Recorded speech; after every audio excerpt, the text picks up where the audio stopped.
Heck, highfalutin, lazy, or foo-foo America gets, we will never stop hunting and fishing. This is the Hunting Quest. We take 1 hour of every week and talk about our favorite things in the world, hunting and fishing. You'll get tips and help on the fishing environment locally in the DMV area. Plus, we're going to have fun along the way. This is the Hunting Quest. And now your host, Mike Tippin and Bennett Malin. Yeehaw, cowgirl, we're back. We are. It's about time. It's been a minute. We've been slacking. We've been busy doing other things, conquering the nation. AKA hunting. Conquering the nation one bird at a time. All right. So far, so good. I don't want to jinx it. Find some wood to knock on. But we've been doing all right so far. Yeah. It's not without its drama though. So I don't know, man. So most people know me. I don't watch a lot of TV. It's not my thing. If I'm watching TV, I'm either sick or I don't know, something. But I don't know. That's not my normal thing. So, I find this to be the best reality show in the world. We're making it ourselves. We are making it ourselves. Yeah. Mm-hmm. Yeah. First of all, what you drinking? Little Coors Baquante, dude. Yeah, in the bullet bottles. Oh, that's the only way to drink these. Yeah, what do you mean? All right, I got you. I saw a thing today, and they were comparing the I don't know if you had them, but my generation growing up had the little bottles of bug juice at the gas station. Okay, yeah. They're like just dyed sugar drink. Sure. And it was like, man, these bug juice bottles are sure starting to get weird. And it was a Coors Banquet bottle. And I was like, damn, fair enough, dude. That's pretty solid. Fair enough. I like that a lot. Oh, man. I have I don't know, this new. You drinking wine over there, dude? I got bourbon. It's the only glass I could find. Yeah, fair enough. Fair enough. So, well, I was in a rush too. So, no, but my buddy, shout out to Chris Cully. He turned me on to this bourbon called St. Augustine. Pretty solid, good price, good whiskey. Drinks pretty smooth. I like it. So, hell yeah. So, let's catch people up on what we've gone through so far. Where'd we leave off? Last episode, we wrapped up the Osceola trip. Yep. And for those of you that didn't listen to that one, that was left Virginia at 4 a.m., got to Florida by dinner time, had food, went to bed, woke up, both of us tagged out by 9:30. Back to the house, packed our stuff back in the truck and home 48 hours later. Yep. On the dot, 48 hours from the time that we left Mikey's house, we were back. Yep. That was pretty sweet. It was. That was a good one. So then last week, God, I still can't believe that was just last week. Yeah. Well, week before last. We left on Thursday. Oh, true. Okay, whatever. Close enough. So we went out chasing the Rio. Ended up in this little town in Oklahoma. We're not going to tell the name. No. We're not telling the name. Ended up out there and hit the ground running. I mean, hell, we got checked into the Airbnb. Yeah. And we're like, all right, well, let's go scout some birds. Let's, see what's going on, try to get a lay of the land here. Same day. Yeah, as we got there. And we're like, well, hell, I mean, season's open. Might as well take guns. Right. So day one, boots on the ground. Ready to go. Chasing birds. Now, all of that, I will say, would never have been possible without my buddy Scott. Scott Herman, that guy is amazing. And, we've known each other literally since boot camp. So that guy was epic. Came in clutch for us at the last minute, spent hours scouting for some turkeys for us. And I mean, the guy just, he came through in the clutch with our new friend, Kody, whose last name will not turn out because we don't want other people to go out and bug him to go hunt on his place. But so now we get all of this stuff put together. This was a lot of work to go out there and do this, because originally we were supposed to hunt in Kansas, but Kansas instituted a draw, of which we did not draw. Well, we found out about the draw 2 days after the deadline for the draw. Yeah. So we're like, well, we're definitely not pulling a tag for Kansas. So that puts a little bit of a kink in the slinky, right? A little bit. So, all right. Now, so we get out there to Jerusalem, and we decided that we hit boots on ground the day we get there. And by the way, the Airbnb we were staying at was epic. I thought there's like places you can go to that are like quiet, and you can do all, it's nice and quiet, and you can have a great view and all that stuff. But this place was like unreal quiet, like in the middle of nowhere. So that was pretty cool. And we were, anyway, we won't go too deep into where we were at and where it's located and where we were hunting at, but let's just say it was a cool place to go. So we're out that day, Thursday, trying to find a bird. Then what? Dude, we struggled those first couple of days just finding them. I mean, we set up, or that was Friday. Saturday morning, we had a decent idea, I guess, of where to go. Yeah. Ended up being the completely wrong spot. We're like, well, this sucks. So I don't know. I think we got up at 9:30-ish, started moving around, and we ended up seeing that one out in the field, like, what was he, like 250 yards from us? Yep, 250.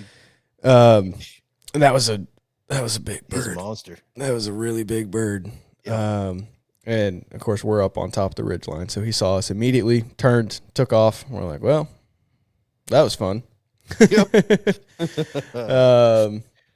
So saw that bird and kind of scouted around, and I think really Saturday was the day we got a better idea of what the property really looked like, and I think how the birds were using it.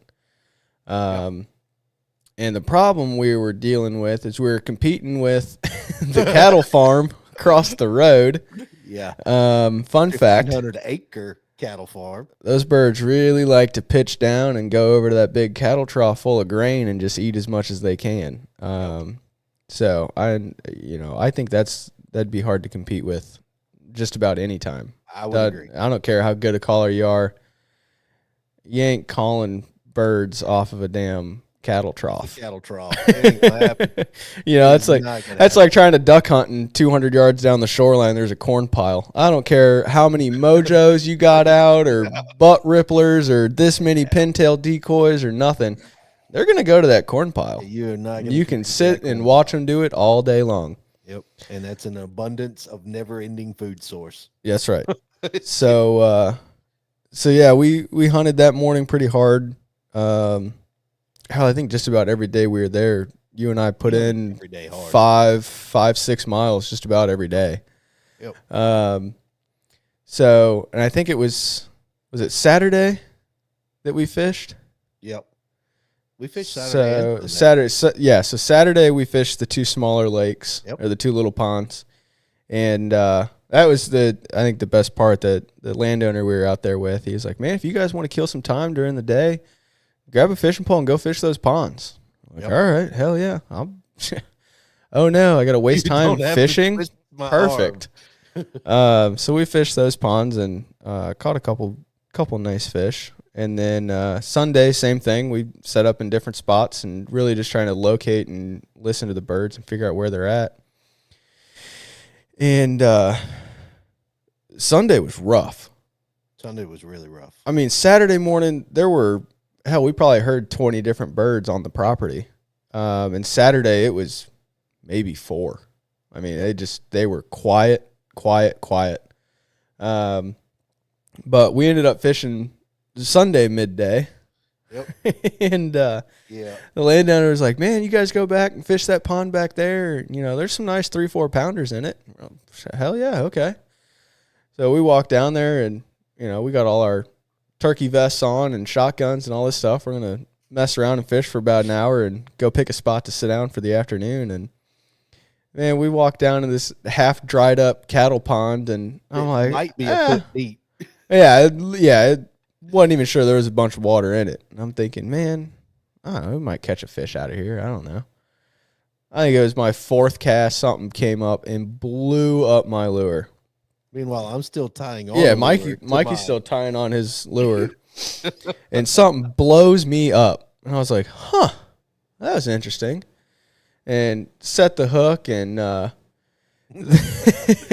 when I set the hook, all I saw was this big white belly boil up on the surface. And I'm like, damn, dude, that's a big catfish.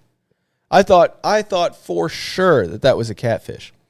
Like, damn, I'm dude. sitting on the levee. I hear you. It's like, oh, I got a big one. I was like, oh, that's a big fish. Big fish. It's a big catfish is what I'm thinking. And so I'm sitting there like, damn, dude, that's a big catfish. I'm like, all right, cool. Well, I start reeling, and my handle's just spinning. I don't have enough drag to even reel it in.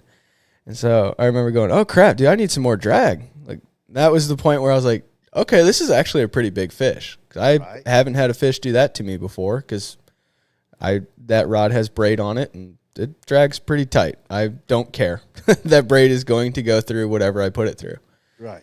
So I cranked that drag up a little bit, and that was when I really got tight on him. And, man, that fish came and jumped his head up out of the water and realized that it was a largemouth, and I was like, oh, crap. Yep. Dipped that rod tip down to the water and started running down the bank to try to get to a better spot, because I was like, oh, I got to actually, like, focus and land this fish. I really can't mess this up right now. And, man, just the closer that fish was getting, the bigger it was getting. Yep. You know, some of them you see out in the water, and you're like, oh, damn, dude, that's a nice fish, dude. And you get it in, it's like a pound and a half. And you're like, oh, well, you know, they fight hard. Yep. Dude, this fish, the bigger it was, the closer it was getting, the bigger it was getting. And all the way up to the shoreline, really, when I reached down to grab it, I realized as soon as I put my hand on it what I had actually just done. Because I had never grabbed a fish like that before. Yep. I mean, it's just something completely different about it, just the size of its lower jaw. And I pull it up out of the water, and I'm like, holy crap, dude, this thing is huge. Yep. Mikey's like, holy crap, dude, do you want to scale? I'm like, hell yeah, I want to scale, dude. This is the biggest bass I've ever caught in my life. Like, hands down, guarantee this is the biggest bass I've ever caught. So Mikey comes down with the scale and trying to get it hooked onto the scale. The hook wouldn't go up under its jaw because its bottom jaw was so thick. And I'm like, what in the hell is going on here? Right. And then turned it on and turned the scale around and looked at it at 9.5 pounds and was like, oh, that's why this fish is a lot bigger than I'm thinking it is. Yep. So we've got some pictures of that, I think, on the Facebook. I'll make sure we need to post some stuff to the Instagram tonight too. But yeah, hands down, biggest largemouth bass I've ever caught in my life. I remember I took a picture of it and sent it to the landowner, and he calls me immediately and was like, dude, where in the hell did you catch that thing? Right. I was like, out of this pond you told me to go to. And he's like, what? No, you didn't. I was like, dude, I swear to God, look at the picture. Like, look at the background. You can see what pond it is. And he's like, holy crap. He's like, dude, we've been fishing that pond for years and never caught anything out of there. Right. Like, nothing that big. I was like, I don't know what to tell you, dude. This is like my fourth cast in this pond. I got nothing. Right. I have to admit, that's a pretty stud fish. That was awesome. That made my day. And really, if we wouldn't have gotten Rios, I was really happy to see you catch the fish. Yeah. I thought that was pretty damn epic. And as soon as I caught it too, I was like, that's my luck for the trip. Like, I'm not getting a Rio because I just caught my PB bass. I didn't want to tell you that either. And that's going to be it. I was like, wow. It's really cool. Not what we came here for. Right. I'm going to take it and be happy about it. Right. But, and I was but trying damn. to be really happy for you too. but damn. I was like, ooh, there goes all that luck. Yeah. So, and we fished that pond a little bit more, and I think you had a couple bites. I didn't have another single bite. I had a couple. And I didn't really catch hardly anything out of those ponds. Mm-hmm. But I don't know. Maybe I was saving up the luck for the both of us. I don't know. That's right. So, so we fished for, I don't know, like another hour, I think. And then I was like, you know what? I'm going to take this as a sign. I'm not even getting bites anymore. I'm going to go grab my shotgun and pick a tree to sit on. Right. That's what we did. And you're forgetting about hell, even you tried to kill me. What? Yeah, Benny tried to kill me. I did not. He did. He did. I'm jealous that you got to see it. I want to play with it. No. So everybody knows I'm not a snake person. If you don't know, you do now. So I was really kind to Bennett. Use that information wisely, folks. Yeah. It's a very valuable tool to have in your pocket. No, it's not. So here I am. I tell Benny, because I'm a nice guy, right? And I tell Benny, I was like, hey, there's this old ground blind that's over there underneath this tree. And if you lift it up, there's a nope rope underneath there. And I said, so just be careful. Now, Benny doesn't have a problem with anything snake related. Now, spider, that's a whole different ball game. Yeah, Burn no. it all, right? Spiders, I'd rather be dead. Right. Snakes? Exactly. Love them. Exactly. They're cute. Yeah, no. They're just misunderstood. I'm the nice guy, and I tell Benny, I was like, hey, there's a snake underneath there. Be careful. All right. That's because I am the nice guy. And Benny says, so I go off, we split our ways, and I'm, going up the top of the hill, and I got my spot, and it's really pretty, and I was pretty happy with where I was at. Benny says, you should sit here, and sends me a pin. Well, I wasn't too far away. And I was like, all right, I'll go sit there just because. And so I walk everything down there, and I'm getting ready to see the little spot I'm going to go sit in, and I walk over there, and there is a danger noodle that's going not cool. Benny tried to kill me. He knew it was there. I did. Knew it was there. Didn't want to tell Dude, me. you really think if I had found a rattlesnake while I was out walking around, you wouldn't have gotten a picture? Either a picture of me holding said rattlesnake, or B, having been driving me to the hospital after being bitten by a rattlesnake. Yeah. Well, I mean, either way, it was not cool. And I did not sit on the pin. I went back to where I was at. Unbelievable. Said, this is where I'm going to sit, because that's a danger noodle. And I'm not okay with that. Needless to say, all the luck was used up that day because of Benny's personal best on his freaking. Hey, day. Somebody had to do something big that day. Somebody did. Somebody had to. So we get through Saturday and Sunday. Yep. We decide, originally we were leaving. Yeah, well. Originally we were done hunting Sunday.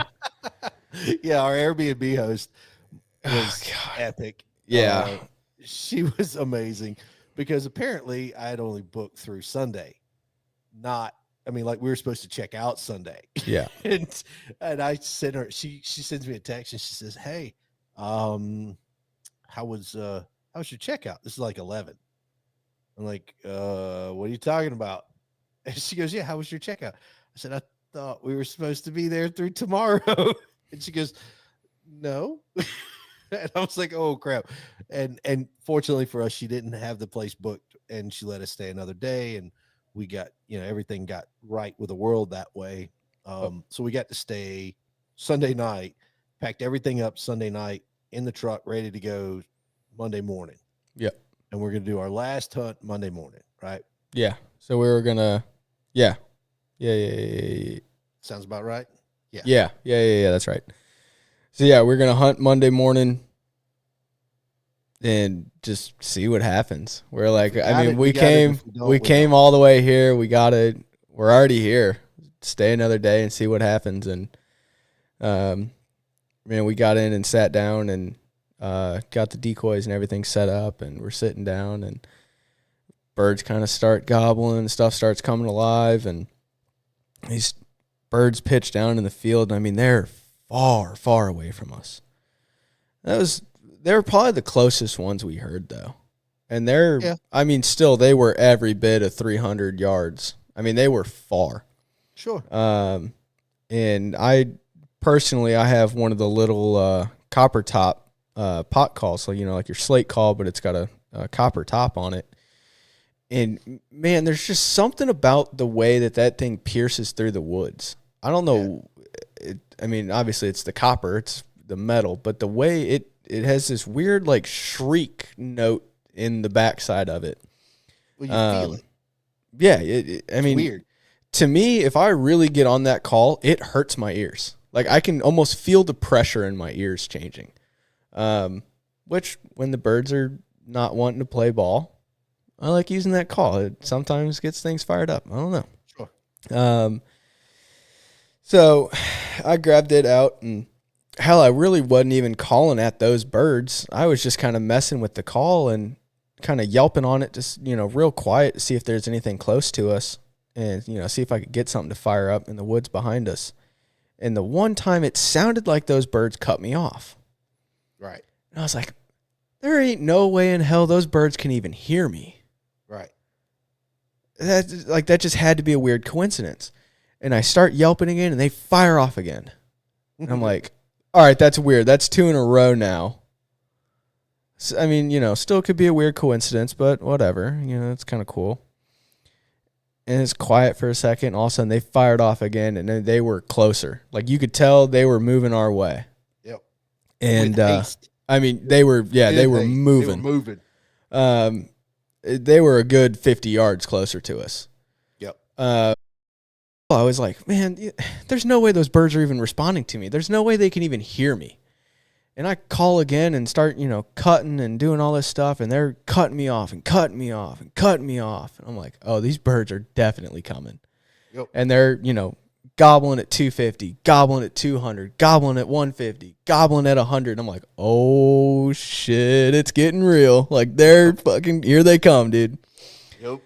And so Mikey and I had made a decision that, he's sitting to my left, so he's going to shoot the left bird. I'm going to shoot the right bird. Obviously, we can't do the 1, 2, 3 shoot, which looking back on it probably would have been the smart thing to do. Maybe. Maybe. So these birds come in, and I can't see them. I've got a big cedar tree pressed up to my right side. And so they're coming down the line, and they start cutting behind us.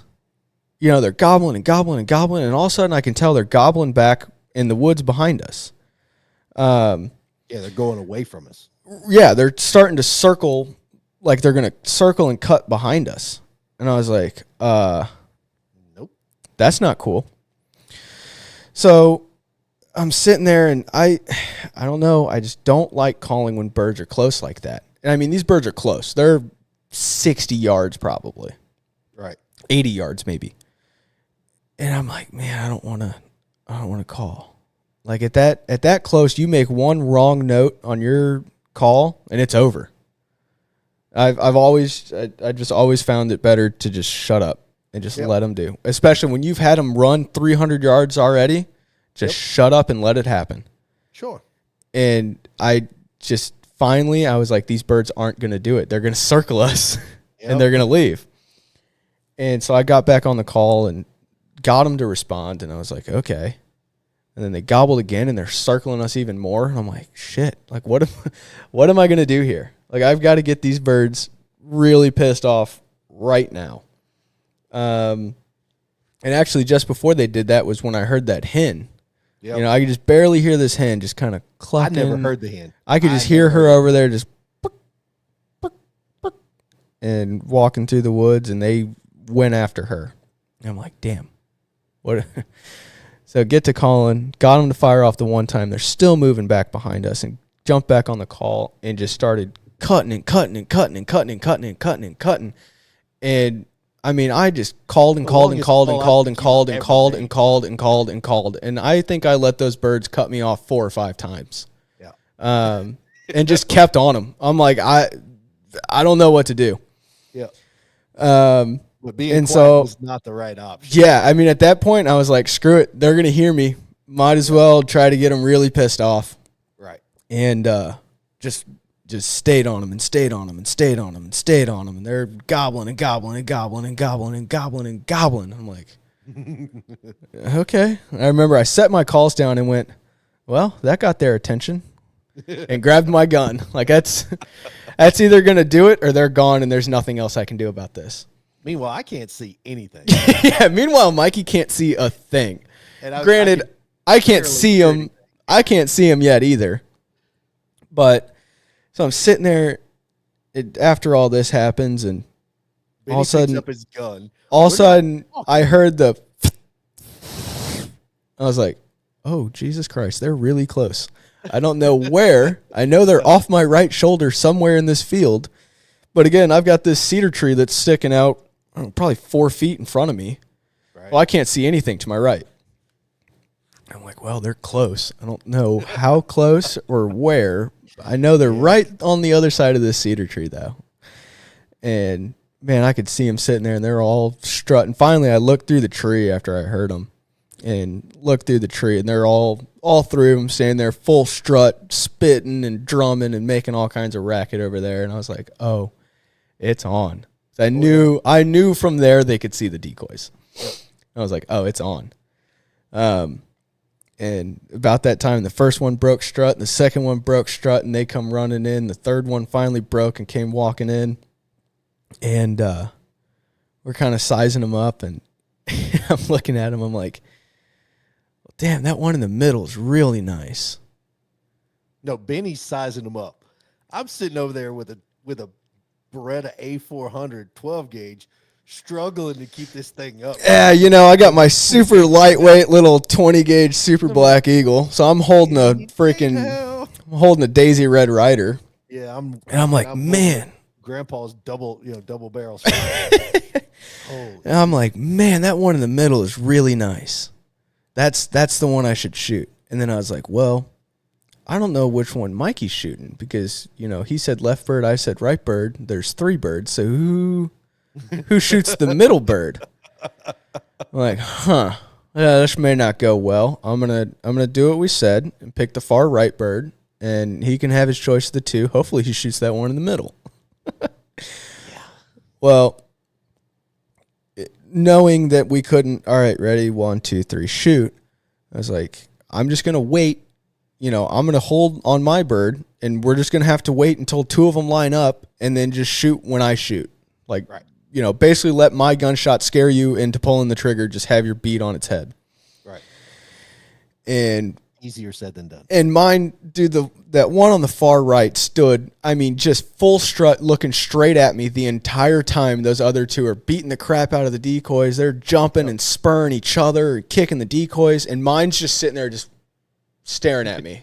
And I'm like, all right, anytime that these 2 decide they want to play ball, it can be over right now. I'm like, come on. And mine's still heading, facing straight on. And finally the one turns and it's facing straight on to Mike. And I was like, well, if I can shoot mine head on, I guess he can shoot his head on. I don't know. Good luck, cowboy, and pulled the trigger. Well, of course, his bird goes vertical immediately. Yes. Just, straight up in the air. Yeah. Like you're flushing pheasant out of a field. It was ridiculous. That bird was 25 feet in the air. Yep. My bird folded. The one that he was aimed at goes vertical, and he's like, well, shit. The third one runs like 5 feet and stops, and I'm like, are you going to shoot it? Like, what are we doing here? And Mikey pulls the trigger on that one and kills it. And hell, it was 7 a.m.? Yeah. That was fast. Birds. Yep. Fast. So that day worked out. But there was more to that day. Stressful trip, but those birds did it right. And They those are the ones that, and I was telling Mike afterwards, the whole point of this is that we're supposed to be filming and getting content for the channel and for the page and everything. And yeah, dude, as soon as I heard those birds from 250 just full sprinting towards us across that field, I was like, I've got plenty of time to get the GoPro out of the bag right now and set it up and turn it on. Or I could just sit here and watch the sunrise and enjoy the show that's about to happen. Right. And God, I enjoyed every second of it. That was, they did it right. Yep. So we had that done at 7 a.m. A massive amount off of our, that was a huge, weight off the shoulders for sure. Right. So we get that done. We go back to the truck. We take some pictures, do all that. We're like, all right, well, now what do we do? Because we're planning on staying somewhere Monday night and then Tuesday morning fishing Grand Lake with Tony Kody at Shangri-La Guide Service. So I'm like, we went to Route 66 and ate pancakes. Oh, well, we did. That was after. Hold on. Give me a second. Give me a second. Let me land. So, I'm like, well, hell, we're already done. It's 7:30. We're about wrapped up with pictures. Wonder if I can text Tony now, see if he's got an opening tonight. It's only 2.5 hours from here. We can boogie on up there, do some fishing tonight. Right. Mikey's like, I guess. Yeah, I don't care. Let's do it. So now, text. keep in mind, it's Grand Lake. That's right. It's Grand Lake. Yeah. That's a bucket list for me. It was a badass lake. Yeah. That's a bucket list place for me to fish. So I text Tony and he's like, yeah, dude, I've got an opening. Like, let's do it. 2:00. Be there. Sounds good.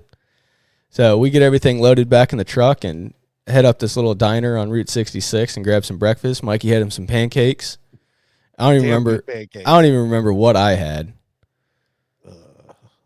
Something big and greasy. It was really good, but I should not have eaten it. Right.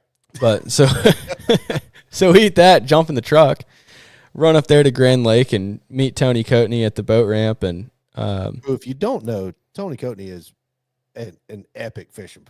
Yeah, absolutely. That dude can, oh my goodness, and top notch guide. Yeah, I mean top notch. So and with my dumb ass. So Tony actually kind of grew up with my dad and a bunch of my dad's buddies that I grew up around. So it was fun for Mikey. I'm sure was kind of lost, but me and Tony were so and so. Yeah, I know so and so, and telling funny stories. All these guys I grew up with and whatnot, and so we get out there and get in the boat with him and doing some crappie fishing. And we're, he's running us all over the lake and we're catching, I think we ended up with 23? Yeah, I think so. 23 crappie with a majority of them being pretty good sized crappie. Yeah, for sure. I think we only caught 2 that were undersized. I think that sounds about right. So, we did a real good job fishing there. Efficient in the way that we were doing things, right? Yeah, we were there for a couple hours. I wanted to have a fish fry because I'm fat and like eating fried fish, and especially crappie, which Mikey wanted to say was not the best fried fish, which is a complete lie. Crappie is the best fish you can fry, hands down. I will die on this hill. And I wanted to eat. So we caught us a bunch of fish, and we got back to the dock, and Tony's got a spot right there. He fillets them out for you and everything, and got them in a bag for us. And we got them in the cooler on some ice and went into the resort and went to bed and woke up the next morning to jump back in the truck and drive a couple more hours, which I don't know how we did it. I don't know how we survived all these days of driving. And I hope you're ready to do it again. Yeah. And, I was kind of sitting there thinking about it. number one, the opportunities, like our buddy James Hancock out there likes to say, when he finished his slam in one season, which is epic. James, for those of you who don't know him, you need to go check him out. He's an amazing guy, but James gets after it and he finishes his slam like it's nothing. I mean, like it's, oh yeah, it's just, whatever. It's just what you do.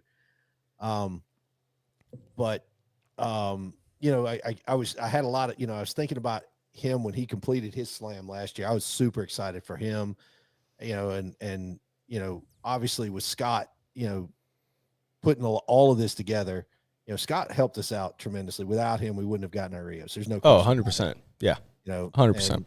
And hooking up with Kody. And I can tell you, Oklahoma did not disappoint at all. No. Nicest people. Yeah. Great food, good times, and Grand Lake, amazing. I mean, the whole state has a lot to offer. Now, what I will tell you is we headed out, and I guess it was like the next 2 days, they had epic tornadoes. I mean, like 20 tornadoes ripped that place apart. So I count ourselves very fortunate that we did not run into that, but also, it's like, wow, that's how fast this can go sideways. I mean, so, then we get to Missouri. We had a great time in Missouri. We hunted hard in Missouri too. It just didn't, the cards weren't in it for us at Missouri. I still believe they were henned up. Talking to Wyatt, over in Ohio, those birds were still henned up. I was talking to a buddy last night that's up in Michigan right now, and he said the same thing. The birds are henned up and quiet still. Yeah. So I think there's a lot of that going on. Yeah, but it's really cool that we're getting a shot at this, and we get to share it here. But the other side of that too is that we've got the opportunity to do this. Regardless of what camouflage company you support, or regardless of what you do and how you do it. The whole idea is that, I watched James do this last year and I was super proud of him. And I said, that's something that I really want to do in my lifetime. That's super cool. That's one of the, and it doesn't matter who you get, who knows about it. It's the fact that you did it and you get to carry that. Somebody asked us, well, what do you get if you do all this stuff? I get self-gratification. Yeah. Pat on the back. I don't know. Good job. Yeah. Yeah, but I'll get to carry that one with me for the rest of my life. Right. There's so many people there are people who I know that are phenomenal turkey hunters and they've never finished a slam. Mm-hmm. And I've not only finished a slam, but I'm, on the way, you and me both are on the way to accomplish a slam in one season. Yeah. And hey, you know what you get out of it, Mike? What's that? Some cool little rocks. You like rocks. Yeah, I'm not retarded, but I like rocks. Oh man, you get little drug baggies of rocks. It's pretty cool. So that was a crazy thing too. That picture you sent me today from Wyatt of the rocks out of our Rios. Yeah. Yeah. I mean, they are completely different looking. Yeah, two different birds. I mean, and even just the difference between your Rio and my Rio. Yep. And then especially the difference between the two Rios to the two Osceolas. Yep. I can't wait to see like all four side by side by side. It's going to look awesome. Oh yeah, I think so. Now, I know. Hopefully all four. Yeah. So, I do want to, and that's the other thing that I thought about is, I got to get a hold of James at some point. I mean, we've got the Miriam, which is, we start that on the 4th. We're headed out on the 4th. That's this Saturday? Yeah, it's Saturday. So headed out. That's why I said, I hope you're ready to get back in the truck and do it again. Yeah. I got to tell you. So I got to meet Benny's parents. And oh boy. I got to say, two of the nicest humans to walk this planet. And, they opened up their house to me. They allowed me to stay there.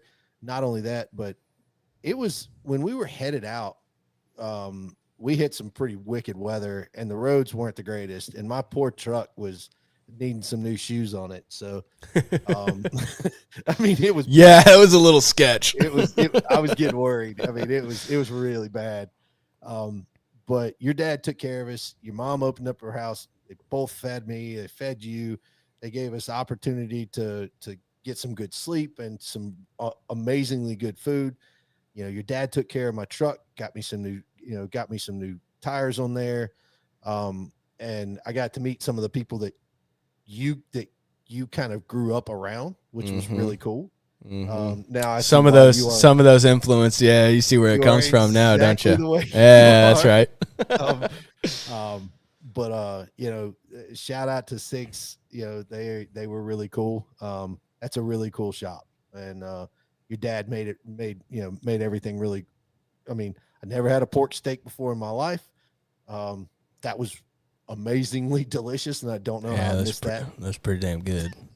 I will. It's really fun to try to get them up here. You go to your butcher and ask for if you can get a pork shoulder sliced into 1.5-inch steaks, and they'll look at you. You got a freaking eyes on sideways, and they're like, "What? You want what?" You're like, dude, just trust me. Just take it and cut it into steaks. And they're like, "No, that doesn't sound right. Do that. That doesn't sound right." It's delicious. I have to admit, it's very delicious. And the pizza. All right, Benny talked about this. Good old emos, dude. He talked about this pizza for I don't know how long, but you know, it was cool. It was really, really cool. So, good pizza, good time. You know, very welcoming. Wasn't quite so lucky in Missouri like we thought we were going to be, but and even then, we were close.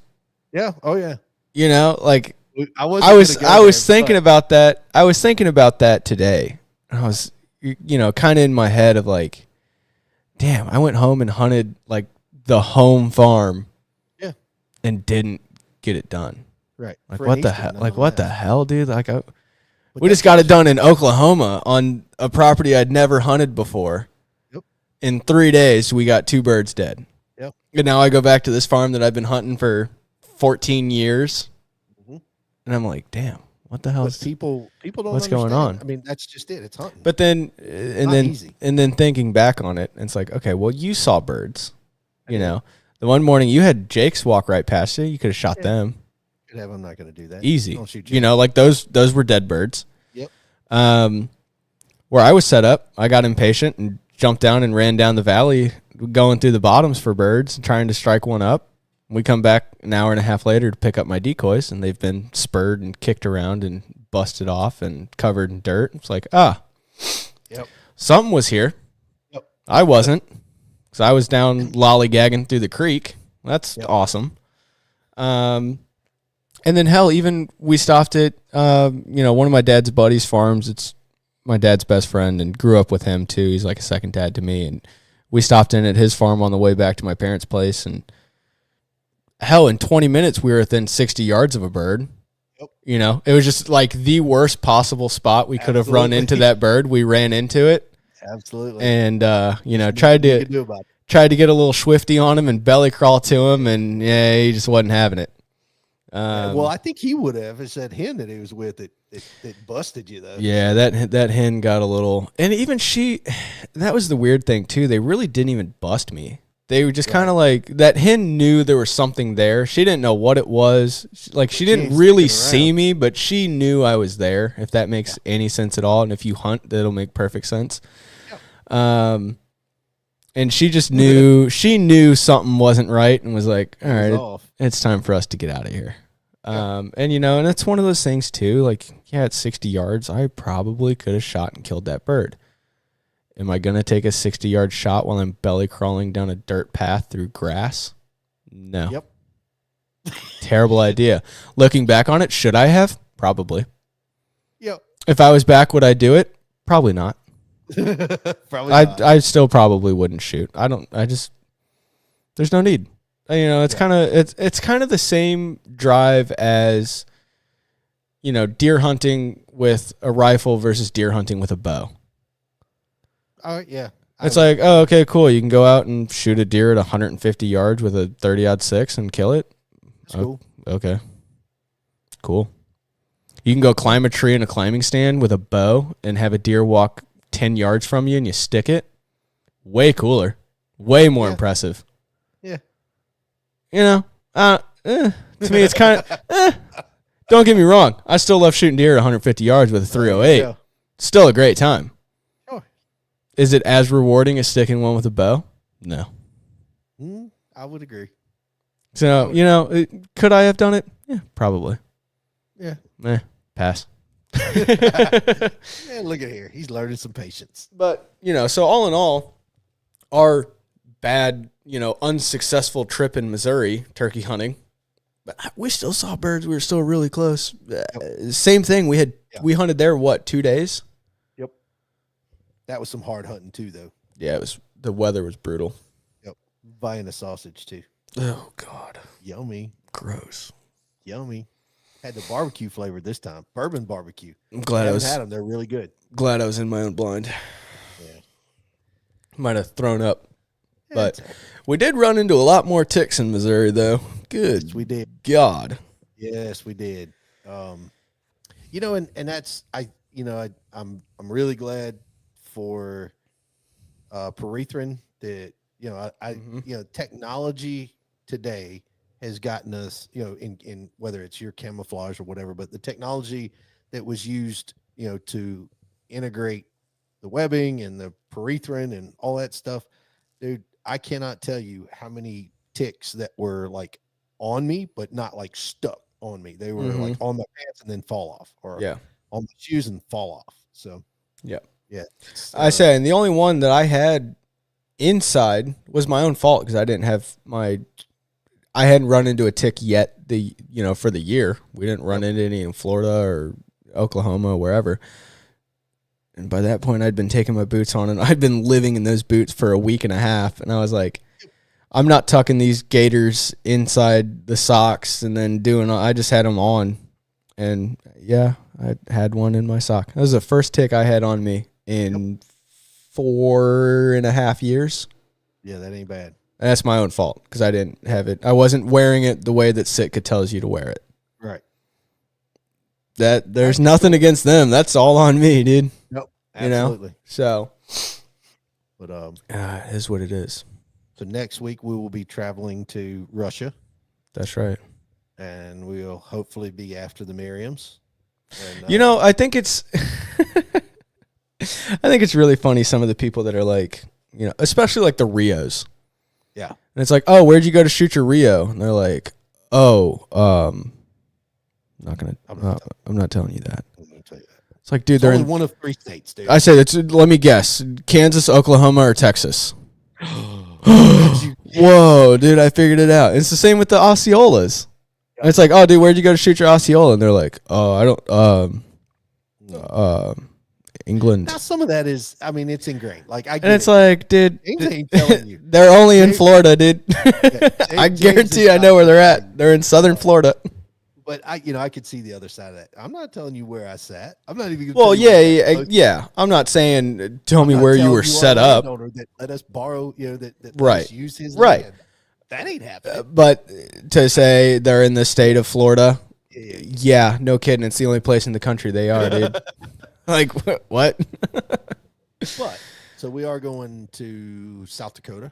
We're going to South Dakota. I'm excited. And that one, and even that, I don't feel as bad about saying, since we're going with an outfitter. That's right. That's different. We're not going to hunt. Private family farm and wherever. Sure. Not that I have private family farms anywhere. Never heard of that. Never heard that at all.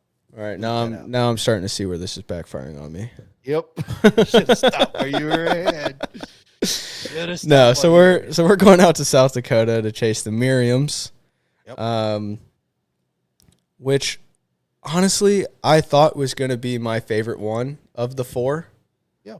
Don't get me wrong, the Osceolas are sick. I think the Osceola is my second favorite. And then the Rios were going to be 3, and then the Eastern 4, because I've killed Easterns before. I've seen them. That's what we grew up with in Missouri. That's, you think of wild turkey, that's what it is from how I grew up. Dude, after seeing that Rio, I don't know, dude. I don't know. I think that's a pretty badass looking bird. I think you're gonna be. I think when you see that Miriam blow up, you see him blow and gobble and he's got that even higher pitch gobble. I think you'll change your mind. Yeah. I just, dude, there's something about the white wingtips and, all the white on their fans and everything. That's pretty cool. Badass. Yeah. Like to me, that's the most strikingly different bird. Sure. Until I saw the Rio and was like, oh, that's also a completely different bird. Like, I don't know why, but like looking at pictures of them, I was like, oh yeah, Rio Eastern. Sure. Kind of a similar looking bird, to be honest. Like, let's call a spade here. They're kind of similar. No, they're not at all. You go see one in person, it's like, oh, the gobble's completely different. The size is completely different. They look completely different. Yep. It's like, okay, this is starting to add up now. This is making sense. But, so, yeah, we're headed out that way. And with new tires and new brakes. New tires and new brakes. New oil. Yeah. A new flated cap. Yeah, new flated cap. By the way, Benny was giving me grief about my flated cap because it was all kind of busted up. We should have gotten pictures of it before we threw it away. Yeah. Before we finally lost it rolling down I-70. Yeah, it's pretty bad. Not the cap, the little back cover piece. Window. We did not lose the entire flated cap. That would have been a disaster. The little that would have not been the little back hatch door Velcro was ripping. Yeah, and no fault of theirs, but they took care of us, and we got a new window. I got it yesterday. I think yesterday. Yeah, I think you got it yesterday. You sent me pictures of it. And it's a new version of the back window, which I like even more. And it has a strap that comes with it, so you can strap it down to the tailgate and Velcro it in, so no water really gets in. It doesn't flap. It's a completely different design. But for those of you who don't know, I am a huge fan of that flated cap, mainly because it's lightweight. I only use these caps during like hunting season and turkey season, that type stuff. I take it off for the summer. I put ladder racks on, I put my kayaks on, and I go. And for, I think it maybe weighs 40 pounds soaking wet. I can take it on and I put it on, take it off myself and deflate it. Takes up no space. I don't have to worry about it. And it is cool. I am a huge fan. Benny was not so sure about it, but I'm telling you, kept all our stuff remote, granted the window was busted out of it, but it kept our stuff pretty well dry. And now with the new one, I think it'll be really dry. Yeah. No, that's going to help a lot. Yeah. Because I don't know if you saw it today, but there's another big round of storms out in the Midwest. Yeah. So not fun. I think there's going to be a pretty good likelihood that we're going to be watching radar and deciding our route on the fly to be avoiding some of that crap. I went back and looked at the time lapse that we did again on the way out, and that storm that we went through. That's pretty cool. Yeah. I'll do that again. Yeah. I'll do that again. Now that we got new tires. Dude, we turned the F-250 into a freaking tornado chaser, dude. We'll just run them suckers down, dude. Get the big camera out the back. Fire it up. Dude, we're good. Just don't tell my wife. We'll be good. Allie doesn't need to know, dude. DTW. Don't tell wife. Don't tell wife. Yeah. But no, man, it was, I am looking forward to it though. It's, hopefully I'll be able to get everything cleaned up. If not, well, we're going to be going out in a dirty truck, but won't be the first time. Scott just said they have 5 days of good tornadoes in the next 7 days. Jeez, no. 5 good tornado days. I asked him about the tornadoes that came through, and there's like an F1 that went like by them. And I'm like, nope, and nope. So I'm glad everybody's okay. I'm glad he's okay, his family's okay, all that stuff. But nope, no, and no. That's what I was texting Kody, and he's like, "Yeah, man, we're all good. It was just south of us. Shit's crazy though, right?" I was like, "Good God, dude." Yeah. And then Joey Brock, he was out in Oklahoma, and he was hunting a different area than we were. Further, kind of like it was a different area. Just leave it at that. And he got caught up in the storms, and then where his house is, he has a house in in Kansas.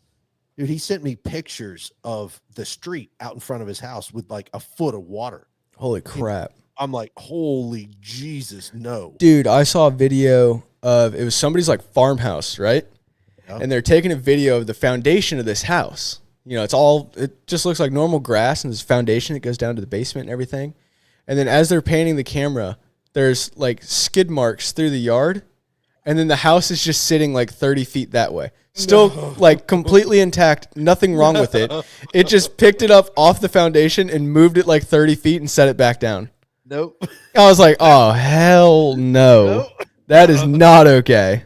Nope, not at all. But yeah, man, it's been a year, and that weather out in the Midwest is unpredictable at best. So, and it fingers can get crossed it can get a little western this time of year too. Definitely get some western. We'll keep an eye on it though. We'll be all right. Yeah, we'll be all right. We'll be all right. So That's right. Next week, I don't think we'll have a podcast, right? Probably. Maybe we'll do something. Probably not. We could probably do like an Instagram live or Facebook like live or something like that, but it won't be background like and green screens and fancy microphones and whatnot. But I'm sure that's what you want. We can figure something out. We'll do it. Yeah. Figure it. Especially from the lodge. See what they do. Yeah, that'd be cool. Cool. I'm gonna live stream Killing of Miriam's. Yeah. Put that on Facebook. I'm sure Facebook would love that. Of course. Shot cam. But we do have one other thing so that leaves, if we get the Miriam's, that leaves the Easterns, right? That's right. So the most common bird out there, but you're going to try to go after your Eastern tomorrow, right? I'm going to give it hell in the morning and see what happens. It's supposed to be like 85 degrees tomorrow. I think it's only supposed to get down to around like 50 something tonight. Yeah. Maybe. It'll be better than being at work though. So there you go. I'm going to go. There you go. I don't blame you. All right. We're probably getting close to time, aren't we? We are real close to time. All right. My little time meter is getting better in my head, but when we take That's right. time off, I don't get it right on. So Yeah, you got to stay practicing that. I do. I'm going to force you to practice it on the way to South Dakota. I'm just going to set an hour timer, and you got to tell me just before it goes off. Oh man. But I have to admit, it was a good time. Got to hang out with you. Fortunately, that old saying, fish and family spoil after 3 days. Well, you didn't spoil after 3 days. We did all right. That's right. Each other. So not yet. We're gonna put it to the test again this weekend. What could go wrong? What could go wrong? It's all right. Podcast never again reappears. Oh, Jesus. No. Oh man. But I think we've got a lot coming up, and by the way, Edge of the Wild Boys are smoking some turkeys, man. They knocked out New York today, I think. That's what they said. Yeah, I think so. Yeah, the boys are putting it to them. Yeah. So congratulations to them. And if you don't know them, you should go check them out because they have some amazing shirts. I absolutely love them. And you'll shoot them right in the pecker, dude. Shoot them in the pecker. Shoot them in the pecker. So you should go check out their stuff. They're good folks too. So, but other than that, I don't have too much to talk about. That's about all I got. I'm gonna pack some stuff in the truck tonight and go to bed, and hopefully posting something to the Instagram tomorrow at about 8:00. That'd be really cool.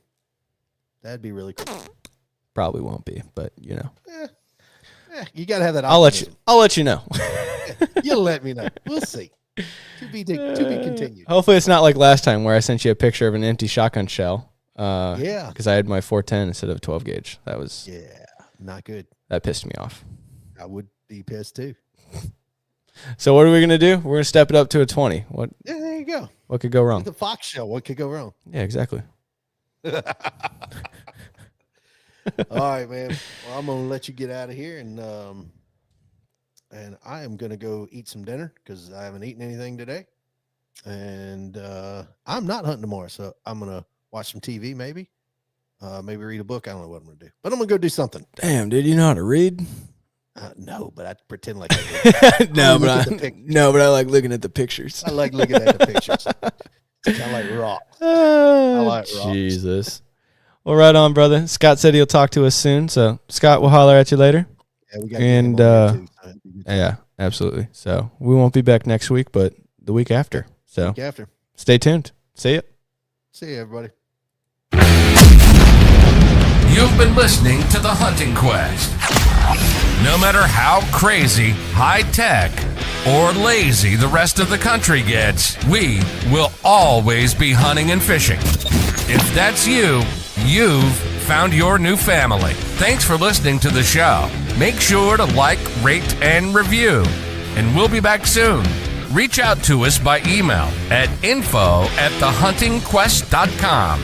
And check us out on Instagram and YouTube at The Hunting Quest. See you next time.